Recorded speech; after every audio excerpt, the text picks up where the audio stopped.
Noong bata pa ako yung tipong bata na walang reklamo sa mga bagay-bagay na mayroon ako. Namulat ako sa pamilyang puno ng pagmamahal, disiplina, pag-aalaga, kahit mahirap lang kami. Yung pamilyang handang magsakripisyo para lang sa kakabuti ng lahat. Alam ko walang perpektong tao pamilya dito sa mundo, pero alam kong ito ang magbibigay sa akin ng magandang kinabukasan. Itong litratong ito ay kindergarten ako kasama kong aking ama. Ito yung unang litrato na kasama ang aking ama. Hindi ko malilimutan ang araw na iyan dahil ako'y nanguna na nakakuha ng mataas na grado. Isang magandang regalo na binigay sa una kong pag-aaral. Magandang regalo na may kapalit na hindi inaasahang pangyayari. Isang ama na nagsusumikap para lang mataguyod ang pang-araw-araw na kinakailangan. Isang ama na kahit mahigpit at strikto pero puno ng pagmamahal at disiplina para sa kakabuti ay bigla na lamang nawala ng biglaan. Hindi madali ang lahat ng walang ama. Ang mga kapatid ko na lalaki ay nagsisilbing naging ama. At ang ina ko ay nagsusumikap na matustusan ang aming pangangailangan. Hanggang nag-grade 2 student ako, mas pinahalagan ko ang aking pag-aaral at mag-aral ng mabuti para makakuha ng bagong achievements. At ito ang nakuha ko. Ikalawa ako sa nakatanggap ng mataas na grado. Hindi lang hanggang grade 2 student ako nakakuha ng mga awards sa paaralan, pero hanggang nagkapagtapos ako sa elementarya. Aaminin ko na hindi ako masyadong magaling sa public speaking kasi may mahiyain ako na ugali. Ako yung tipong tahimik lang pero may ginagawa at sumasagot lang ako kapag tinatawag ang aking pangalan.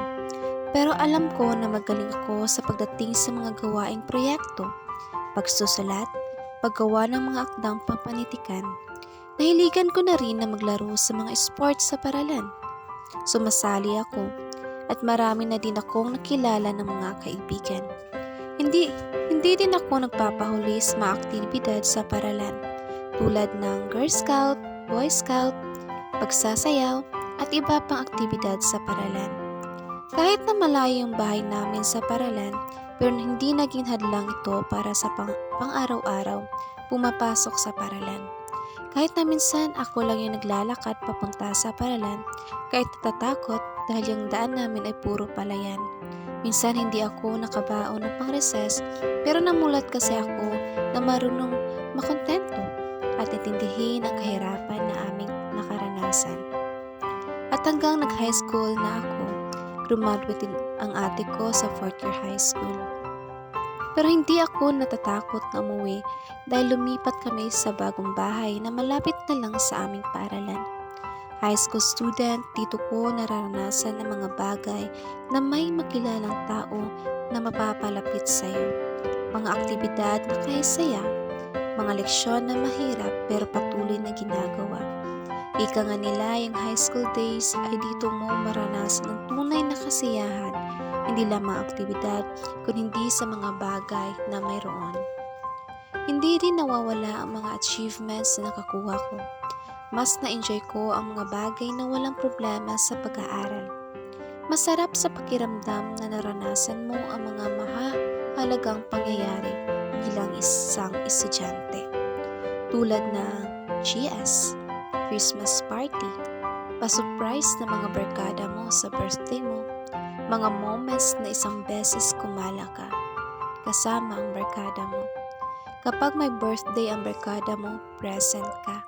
Mga jeje moments, yung mga bagay na walang problema na iniisip mo, tamang pa-chill-chill lang. Malayo pa, pero malayo na. Pagdaan ng maraming taon at marami na din ang nangyari sa buhay ko na lumipas.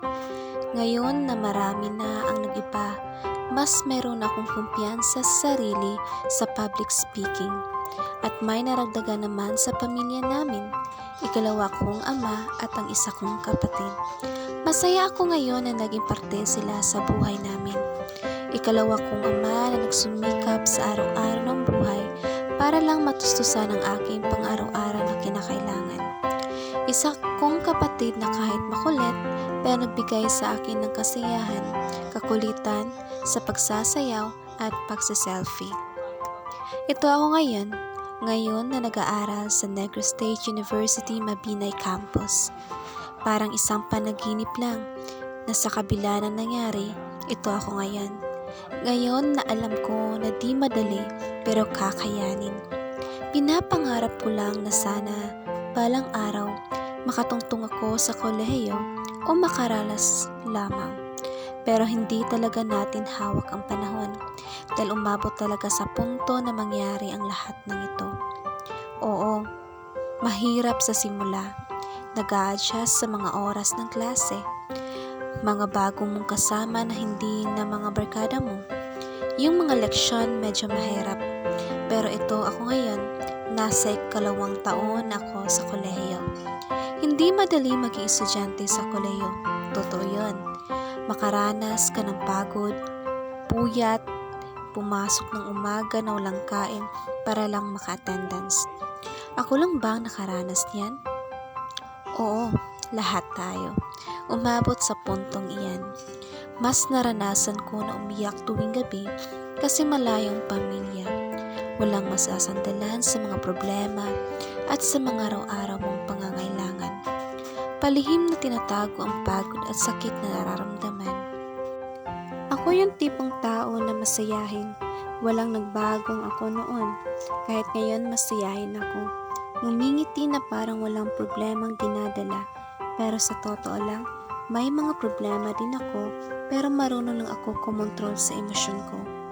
Ngayon, mas nasanay ako na kakayanin ng lahat kasi ang araw-araw kong sinasabi sa sarili ko na hindi nga napagod si mama at ikalawang ama ko sa araw-araw pagtustos ng allowance ko kahit gipit na din pero kinakaya. Ako pa kaya na pinag-aral lang? Yun yung tumatak sa isip ko araw-araw. Ngayon na marami akong natutunan, mga bagong taong nakilala ko, mga bagay na mahirap pero kakayanin. Kahit ganun, hindi pa rin malilimutan na isang araw na ibibigay ko sa Panginoon. Malaki ang pagpapasalamat ko sa pamilya ko, sa ina kong hindi napagod ipadama ang suporta kahit alam kong walang-wala na din.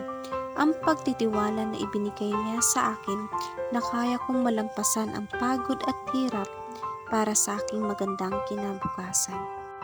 At sa ikalawa kong ama na nagbibigay suporta sa akin sa magandang ugali na pinapakita at sa mga paalala para sa aking ikakabuti. Pangarap lamang pero ito ang naging pangarap ko bukas. Ano nga ba ang pangarap ko bukas?